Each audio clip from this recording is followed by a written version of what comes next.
você não faz ideia do quanto é difícil abrir meu coração para contar essa história. Mas, ao mesmo tempo, eu sei que talvez ela sirva de alerta, de consolo ou até de força para quem, assim como eu, já foi traída, humilhada e jogada de lado por quem dizia amar. Eu me chamo Júlia e por muito tempo eu acreditei que tinha encontrado o amor da minha vida. Aquele tipo de amor que a gente vê em filmes, que sonha desde criança, aquele amor que faz a gente acreditar que encontrou um pedaço da nossa alma em outra pessoa. Mas hoje eu carrego cicatrizes. Cicatrizes que foram abertas por quem eu mais confiei. E o que mais me destruiu não foi a traição em si, mas a forma como ela foi construída, alimentada e escondida. Enquanto eu dava tudo de mim, ele apenas montava seu teatro, onde eu era só uma personagem descartável. Tudo começou há exatos 8 anos. Eu e o Daniel nos conhecemos de uma forma tão improvável que até hoje me pergunto se não era um sinal do universo ou um aviso que eu, teimosa, ignorei. Nos encontramos numa cafeteria, num dia de chuva. Sabe aquele clássico? 2 estranhos, uma mesa vazia e uma conversa que simplesmente flui. Era como se a gente já se conhecesse de outras vidas. Naquela época, eu era uma garota simples, cheia de sonhos, estudando, correndo atrás da vida, e ele, bem-sucedido, bonito, educado, charmoso. Aquele tipo de homem que faz qualquer mulher se derreter só de olhar. Ele sabia exatamente o que dizer, como agir, quando aparecer. Ele me escolheu, me estudou, me envolveu e eu me entreguei. Nos primeiros meses, parecia que eu estava vivendo um conto de fadas. Flores, surpresas, mensagens carinhosas o tempo inteiro. Ele me fazia acreditar que eu era a mulher mais amada do mundo. Mas o que eu não sabia é que por trás daquele sorriso encantador existia um homem que sabia mentir, e mentir muito bem. Aos poucos, alguns sinais começaram a aparecer. Ligações que ele não atendia na minha frente, mensagens que ele apagava rápido demais. E aquela desculpa clássica. É coisa do trabalho, amor. E eu fingia não ver. Fingir era mais fácil do que admitir que talvez aquele sonho tivesse desmoronando. A gente sempre quer acreditar que é só coisa da cabeça, que a insegurança está nos enganando, que é paranoia. Mas não. Era o começo da minha queda. Teve uma noite em especial. Eu lembro como se fosse agora. A gente tinha combinado de jantar juntos. Eu passei horas me arrumando, coloquei o vestido que ele disse que amava, fiz o cabelo do jeito que ele gostava e esperei. Esperei.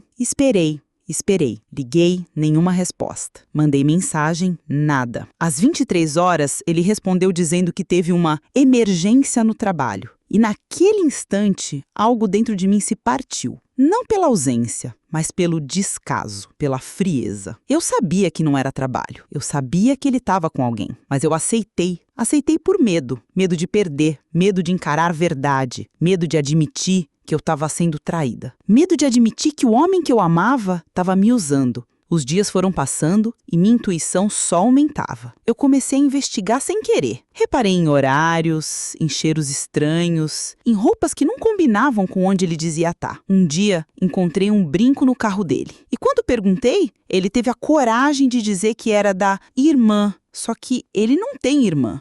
Eu gelei. Fiquei em silêncio. Senti o meu estômago embrulhar. Mas, de novo, eu calei. Eu me anulei, preferi sofrer calada do que enfrentar o que eu já sabia. Ele percebia meu medo e usava isso contra mim. Era como se ele dissesse, sem palavras, você não tem coragem de me deixar. E por muito tempo ele estava certo.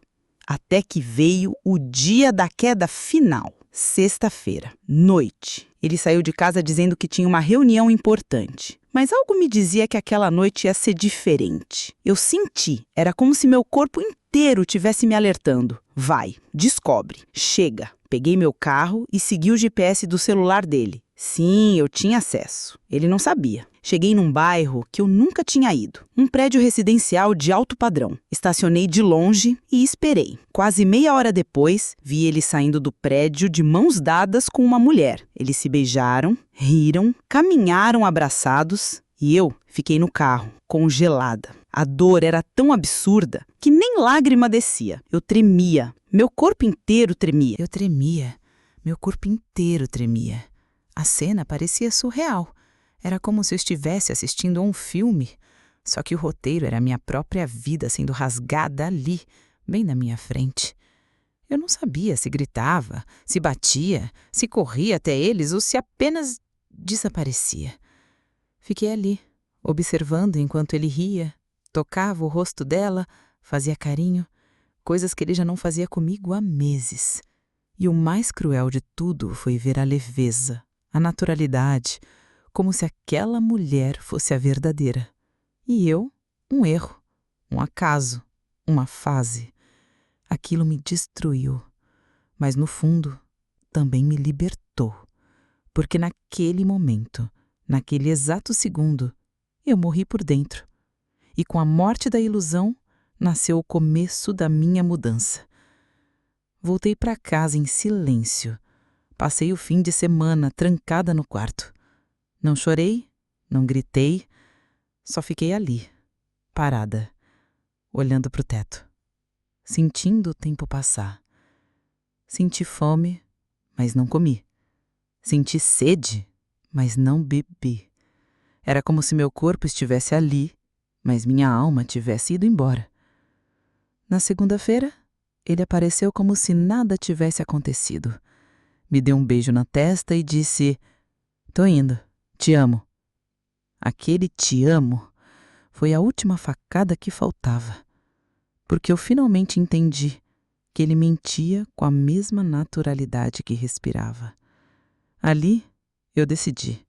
Não ia mais chorar, não ia gritar, não ia implorar. Eu ia fazer o que ele jamais esperaria: me levantar e sumir. Comecei a planejar tudo em segredo. Abri uma nova conta bancária, juntei meus documentos, procurei um novo apartamento. Ninguém sabia, nem minha mãe, nem minhas amigas. Era meu plano de fuga. E quanto mais eu preparava minha saída, mais eu observava ele. Cada passo, cada mentira, cada desculpa. Eu fingia acreditar, fingia sorrir, fingia amar, mas por dentro eu estava fria, gelada, vazia. Um mês depois, numa segunda qualquer, ele saiu cedo. Eu peguei minhas coisas, escrevi uma única frase num bilhete e deixei na mesa da sala. Agora você está livre para mentir para quem quiser. Eu tô livre de você. Mudei de cidade, cortei o cabelo, comecei a terapia, comecei a academia, comecei a viver. Pela primeira vez em anos, eu comecei a me ouvir, a me cuidar, a me amar. Nos primeiros meses foi difícil. Tinha recaídas, lembranças, pesadelos. Mas aos poucos fui criando forças. Me reinventei.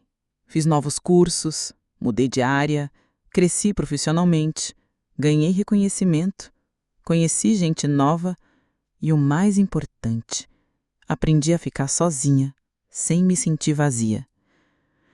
Mas a vida, ela é uma professora silenciosa.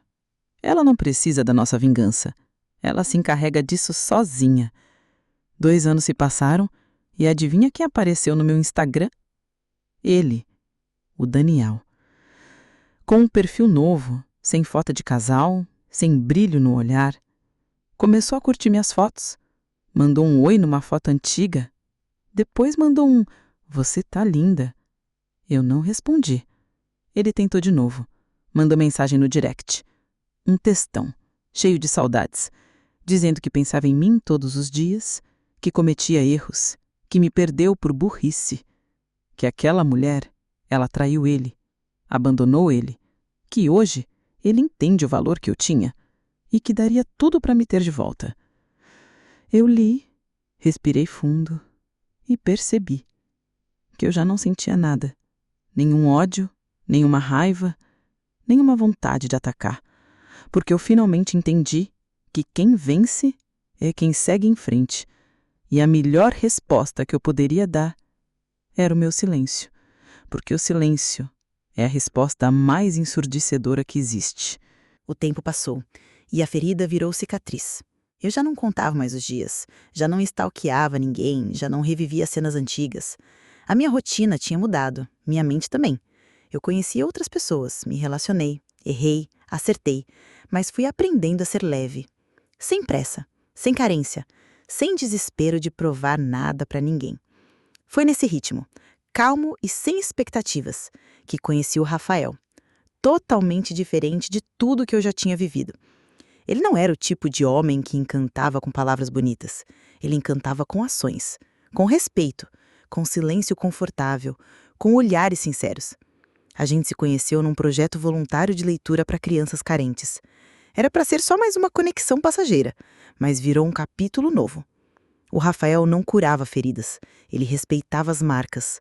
Ele não apagava o passado, ele me mostrava que o presente podia ser mais bonito. E sem perceber, eu estava aprendendo o que era ser amada de verdade. Amada sem jogos, sem mentiras, sem medos. Amada com calma, com presença, com verdade.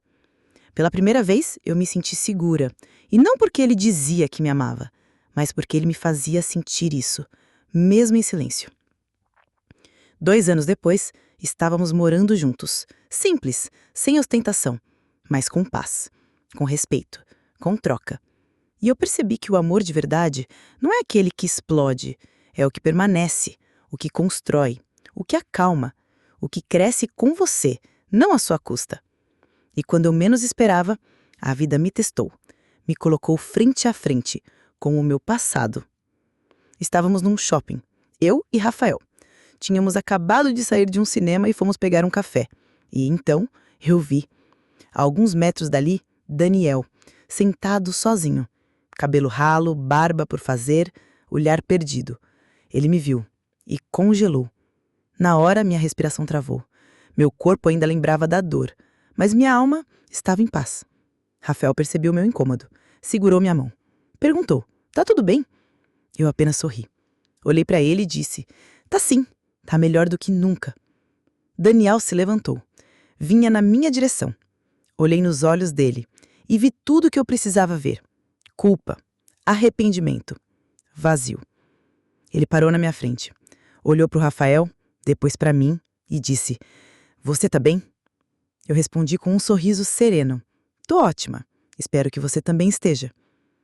Ele tentou puxar conversa, perguntou se podia falar comigo, mas eu recuei um passo, respirei fundo e disse, o que precisava ser dito já foi vivido e superado. Dei meia volta e fui embora. Aquela cena foi meu final. Foi minha libertação definitiva. Não pela dor, mas pela ausência dela.